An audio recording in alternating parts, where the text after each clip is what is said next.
Enamik restojuhte proovis ChatGPT-d pool aastat tagasi, sai sealt mingi keskpärase vastuse ja lõi käega.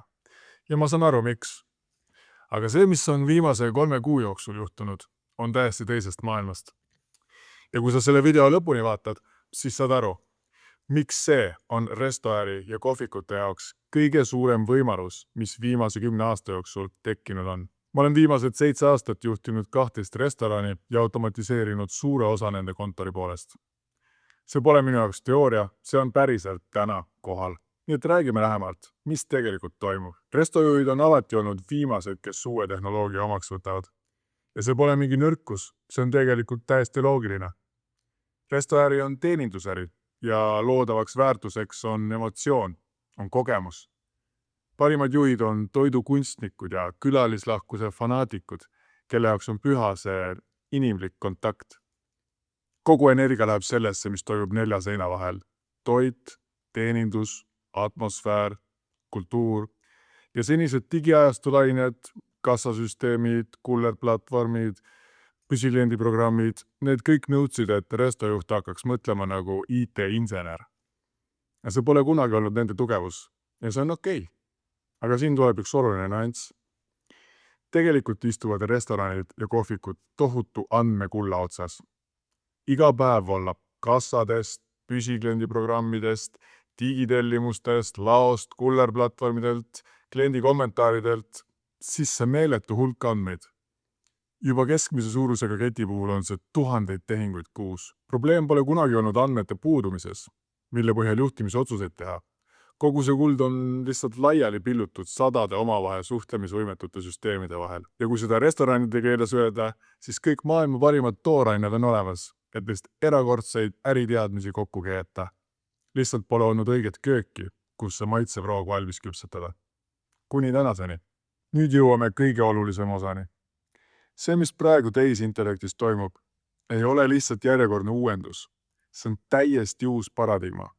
Kõik senised digiajastulained viisid kliendikogemuse uuele tasemele, tegid tellimise mugavamaks, lihvisid püsikliendiprogramme peensusteni, aga restopidaja ei alati ainult nende süsteemide kasutajaks.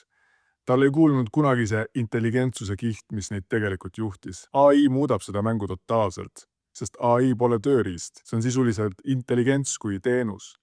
See ei paranda lihtsalt ühte protsessi, see muudab täielikult seda, kuidas ettevõttes otsuseid tehakse, kuidas turundus planeeritakse, kuidas graafikuid koostatakse, kuidas menüüsid kohendatakse, kuidas tarneahelat juhitakse ja nii edasi. Ja viimase 3 kuu jooksul on ilmavalgust näinud mudelid, mis suudavad teha midagi, mida varem pole suudetud.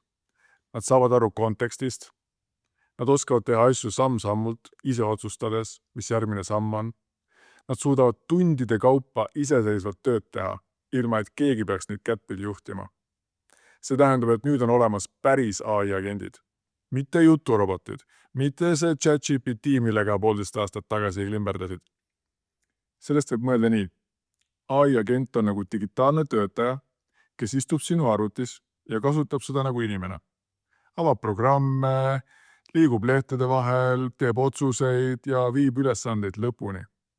Ta mäletab kõike, alustab ise tööd, kui aeg käes ja töötab eesmärkide poole ka siis, kui juht ise teistega asjadega tegeleb. Paned ühe korra tööle ja pärast seda töötavad süsteemid edasi ilma, et peaksid pidevalt järgi käima. Ja samal ajal, kui valdav osa maailmast arutab endiselt, kas juturobotid kodulehel on enda ära tasuvad, on tehnoloogia sellest juba valgusaastate kaugusele kihutanud.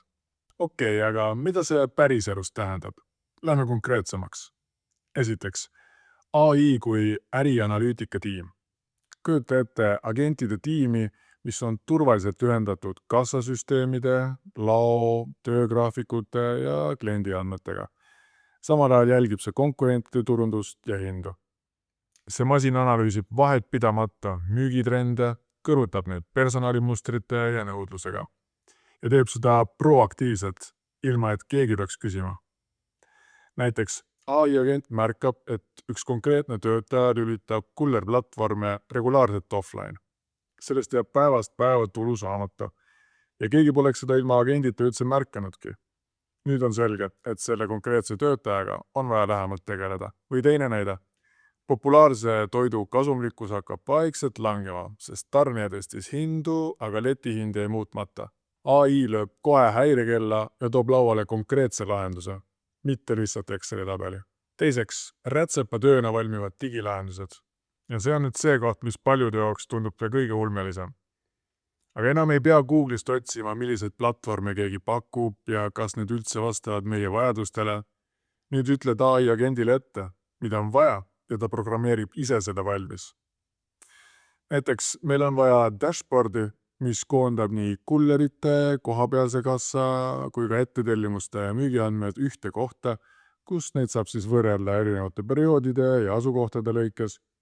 Mõeldud tehtud. AI agent loob visuaalselt ilusa dashboardi ja saadab iga päev raporti veel ka kõigile postkasti.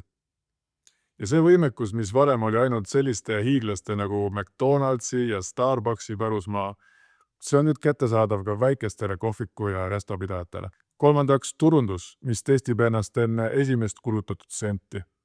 AI agendid suudavad genereerida nullist kampaaniaid, tekstid, loovkontseptsioonid, täpne sihtimine, ja nad testivad neid sadade simuleeritud klientide peal enne, kui oled kulutanud ühtegi senti reklaamiraha. Turundustiim ei jää tööta, vastupidi, nad saavad endale supervõimetega labori ja reaalajas vurava testimontori. Ja seda nimekirja võiks jätkata. Personaliseeritud tellimiskogemused, pidevalt kohanduv turundus, nutikad klienditoe lahendused, aga põhimõte on alati sama. Tehnoloogia ei asenda inimlikku kogemust, ta aitab sellel säraha lüüa. Ja nüüd tuleb see koht, mis mulle endale kõige rohkem meeldib. Tehisintellekt on esimene suur tehnoloogialaine, mis peegeldab otseselt restojuhtide mõtteviisi. Mõtle korra, restojuhid on inimsuhete eksperdid.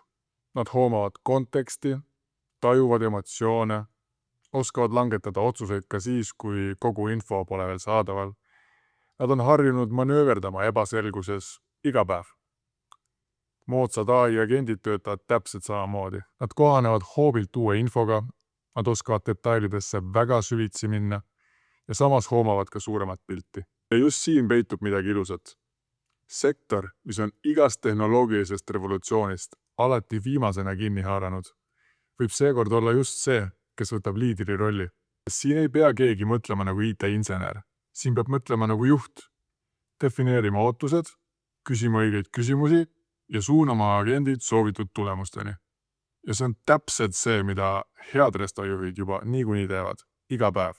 Keegi ei pea ootama kellegi luba. Maailm on juba muutunud.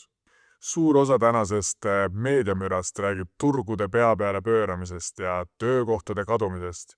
Ja jah, muutuste kiirus on jahmatav. Aga elus esimest korda on restoranidel võimalus hüpata saba lõpust otse teerajajate sekka. Mitte nii, et neist saaksid tehnoloogiafirmad, vaid nii, et nad ehitavad oma ärile uue intelligentse kihi, mis võimendab seda, mida nad nagunii kõige paremini teevad. Las masin närib läbi tuima analüütika, see annab juhtidele vabaduse keskenduda peamisele, luua kohti, kuhu inimesed tahavad tagasi tulla, et maitseid ja koosolemist nautida. Ja ma toon siia kõrvale veel ühe nüansi, mis võtab viimasegi vabanduse. Hetkel pakub EVEA ettevõtetele toetust kuni 150 000 eurot, et just automatiseerida oma protsesse. Raha on laual, tehnoloogia on valmis.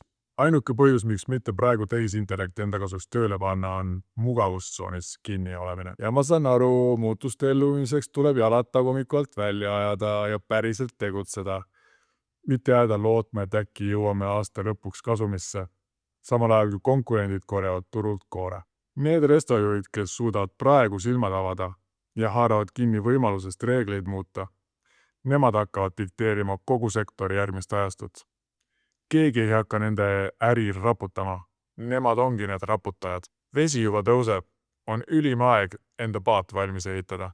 Kui tahad teada, kuidas see sinu resto või kohviku jaoks konkreetselt välja näeks, kirjuta mulle, ma näitan sulle.